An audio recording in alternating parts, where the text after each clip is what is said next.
Le beau Gilgamesh est de sang noble. C'est un homme plein d'audace, à la morale douteuse. Il attache plus d'importance à son bien-être, au luxe et aux orgies qu'à ses devoirs de roi. Il traite ses sujets en esclaves et s'octroie tous les droits, y compris celui de passer la première nuit avec chaque jeune marié.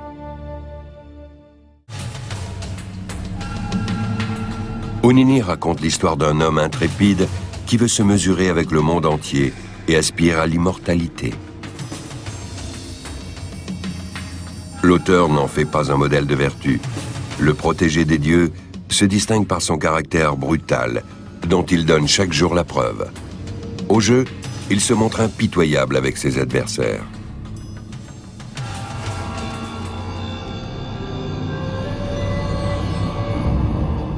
Le roi d'Uruk est un tyran sadique qui opprime son peuple. Désespérés, ses sujets s'en remettent aux forces célestes. L'aide d'en haut ne se fait pas attendre longtemps. C'est ici qu'entre en scène Enkidu, un être qui vit en harmonie avec la nature et les animaux. 7 jours durant, une prostituée le séduit et l'attire dans une contrée qui lui est étrangère. Puis, elle l'emmène en ville pour qu'il y affronte Gilgamesh. À cette époque, le souverain et le messager des dieux Enkidu se livrent un combat sanglant. À l'origine de ce différend, le droit que Gilgamesh s'est arrogé de déflorer chaque fiancée avant son mariage. Indigné par cette pratique, Enkidu lui bloque l'accès au domicile d'une promise. La bataille qui s'ensuit s'est relatée dans la 2e tablette de l'épopée. Au petit jour, il n'y a toujours pas de vainqueur, car les adversaires sont de force égale. Épuisé, il se lie finalement d'amitié. Enkidu, envoyé par les dieux pour vaincre Gilgamesh, sera désormais son fidèle compagnon. Leur combat est une scène clé du récit dans laquelle Gilgamesh découvre ses propres limites et il est invité à ne plus abuser de son pouvoir.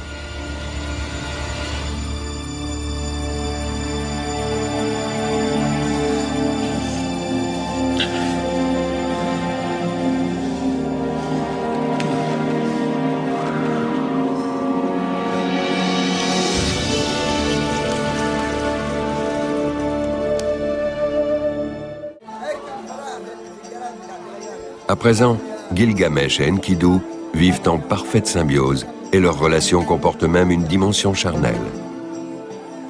Ils règnent en tandem sur Uruk. C'est le début de l'apogée de la capitale sumérienne. L'une des premières aventures de Gilgamesh et d'Enkidu les conduit jusqu'à la forêt de cèdres des dieux, dans les montagnes de l'actuel Liban. Depuis la Mésopotamie, c'est un long voyage qui d'ordinaire dure 3 mois. Au bout du chemin, une dure épreuve attend les 2 hommes qui devront vaincre le gardien des cèdres, un démon nommé Umbaba. Après seulement, ils pourront abattre les précieux arbres qu'on ne trouve pas à Sumer, mais qui sont indispensables à la construction de grands édifices.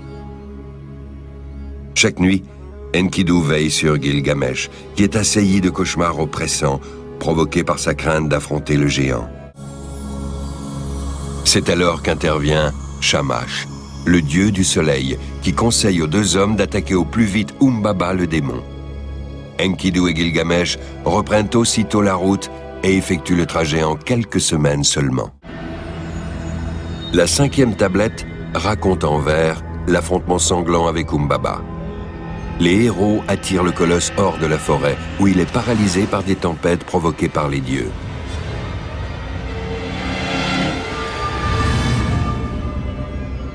Au terme d'un combat impitoyable, le monstre succombe sous les coups de Gilgamesh. Son cadavre est déchiqueté par Enkidu, qu'on dirait possédé par une bête sauvage. Puis les 2 hommes abattent les cèdres et les ramènent chez eux. Un monticule se dresse au milieu du site. Ce sont les vestiges d'un temple appelé Ziggurat. Dans toute la Mésopotamie antique, ces édifices servent d'asile aux dieux.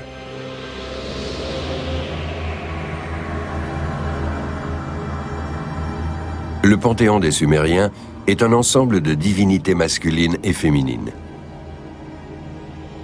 C'est la belle Inanna Ishtar qui veille sur Uruk. Déesse de l'amour, de la fécondité, de la guerre et de la mort, Gilgamesh lui dédia le temple le plus élevé de la ville, comme le relate l'épopée.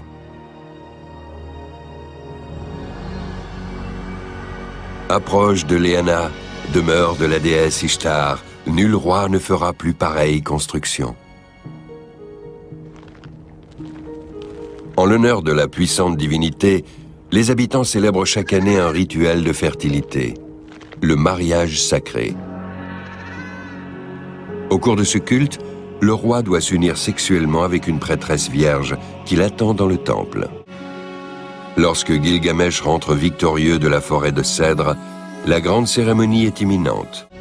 Soudain apparaît Inanna Ishtar, auréolée des flammes de la passion. La déesse veut séduire elle-même le héros et le prendre pour époux.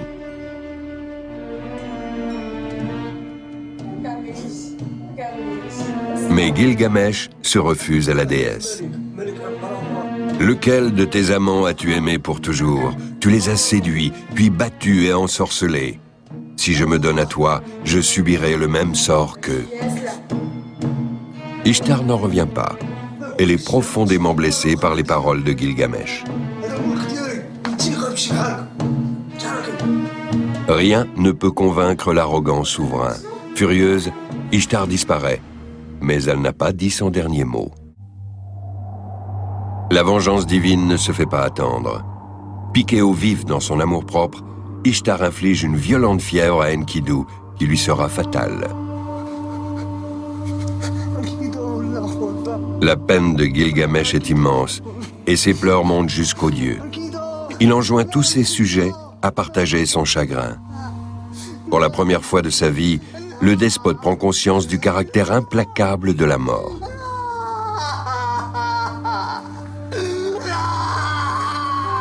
Pendant plusieurs jours, le roi désespéré veille auprès du défunt. Lorsque des vers surgissent du cadavre, il se résout à organiser des funérailles dignes de son fidèle ami. Gilgamesh sait qu'une malédiction pèse sur lui. Une peur inconnue de lui jusque-là germe dans son cœur. Sa soif irrépressible de combat, de jeu et de plaisir s'est dissipée. Le roi en crise décide de devenir immortel. Il se débarrasse des insignes du pouvoir, abandonne tout et part à la recherche du seul homme qui peut l'aider dans sa quête. Il emprunte un chemin long et difficile. Selon la légende, l'aventurier aurait marché jusqu'au bout du monde. Il réussit avec brio la première épreuve, tuer des lions sauvages qui voulaient le dévorer. Il arrive enfin au mont Jumeau, à l'extrémité est de la Terre, là où le ciel repose. Au centre, il aperçoit un trou sombre, la porte de la voie solaire. Le héros s'approche de l'entrée, gardé par deux terribles hommes scorpions. Aucun mortel n'a jamais emprunté la trajectoire de l'astre suprême.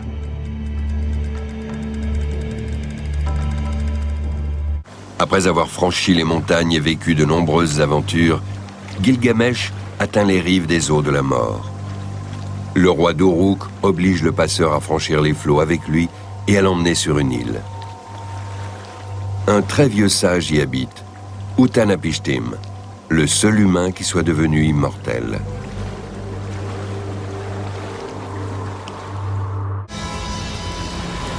Certaines parties de l'épopée de Gilgamesh correspondent mot pour mot au déluge de l'Ancien Testament, dont on pensait qu'il avait été écrit bien plus tard.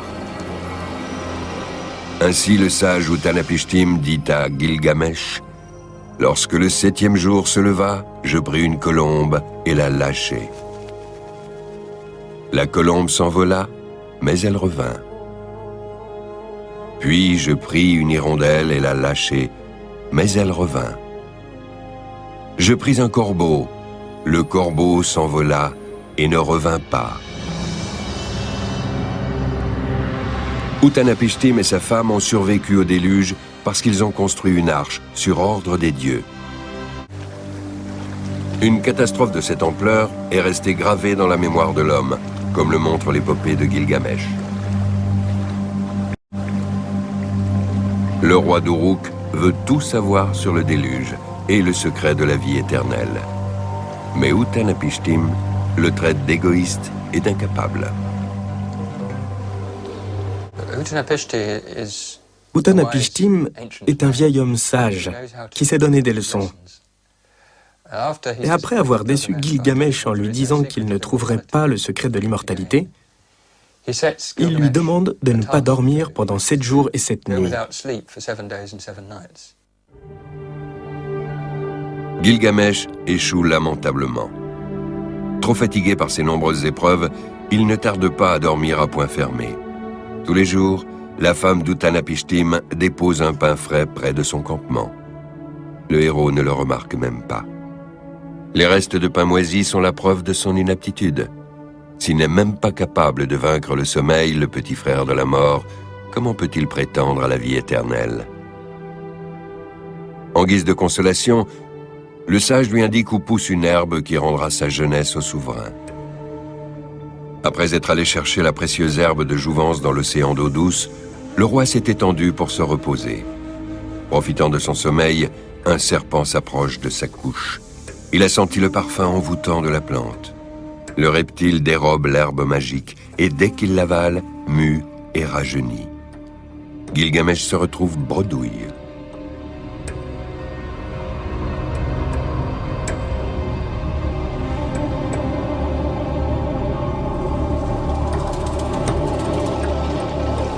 Au comble du désespoir, le roi entame une métamorphose intérieure.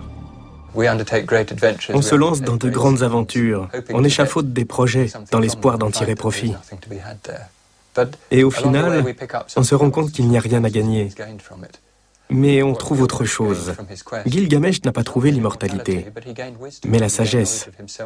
Il a appris à mieux se connaître et à mieux connaître sa part d'humanité. Voilà ce qu'il a rapporté à Uruk.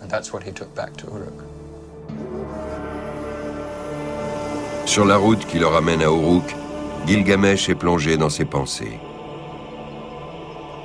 À présent que le long chemin de la connaissance est derrière lui, il doit accomplir sa destinée, protéger le peuple de Sumer et subvenir à ses besoins.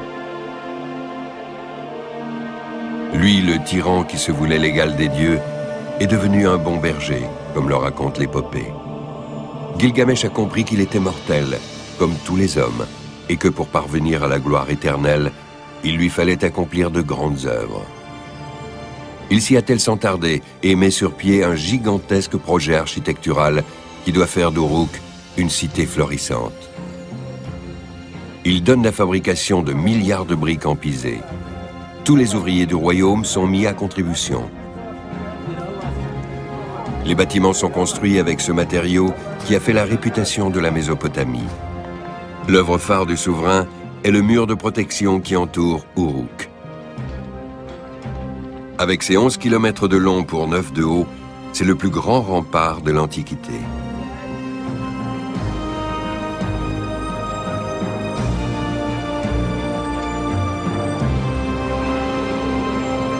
« 5000 ans après la construction de la gigantesque muraille, on distingue encore ses fondations érodées.